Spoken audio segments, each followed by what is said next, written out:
این قطعا و حتما زاویه‌ای نیستش که ما عادت داریم همدیگر رو ببینیم، ولی من فکر میکنم که نیاز داشتم صحبت کنم و انقدر خسته بودم که حال نداشتم سر پا وایسم و صحبت کنم، حتی بشینم.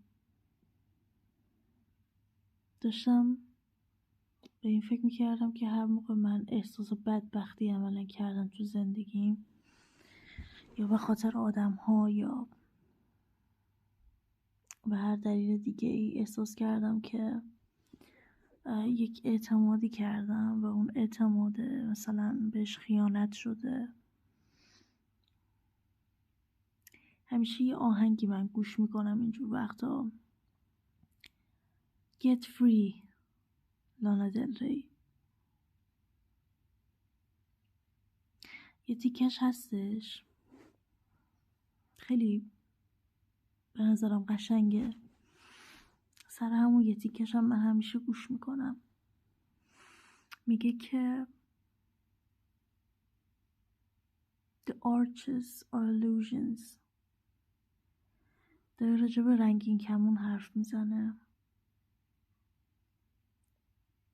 There's no more chasing rainbows, looking for an end.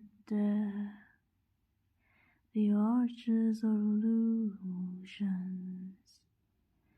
solid at first glance, but when you try to touch them, there's nothing to hold on to.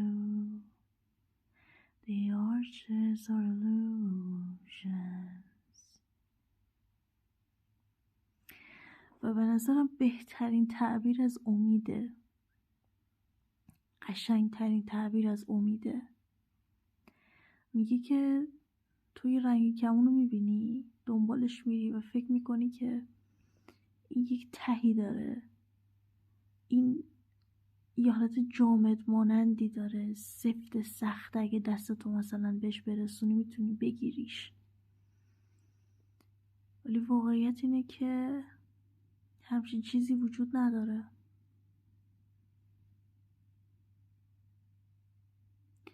The colors used to lure you in and put you in trance. میگه این رنگ ها مبهوتت میکرد، همیشه میبردت در یک حالت تعلیقی، دوستشون داشتی، ولی این رنگ ها هیچ وقت واقعی نبودن.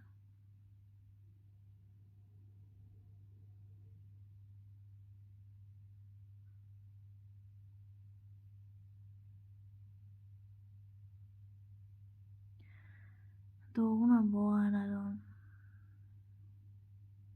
احساس میکنم که در یک سری از مثلا روابطم کلا نمیخوام ادا در بیارم بگم که مثلا من قربانی شدم، ضربه دیدم، ولی من در انتخاب آدم ها نبودم هیچ وقت، معمولا هیچ وقت. یعنی یه سری وقتا آره، یه سری وقتا نه.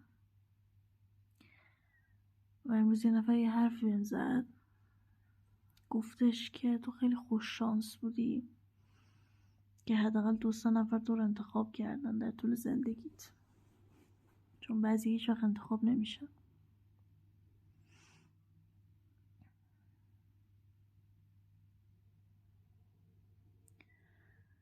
همین.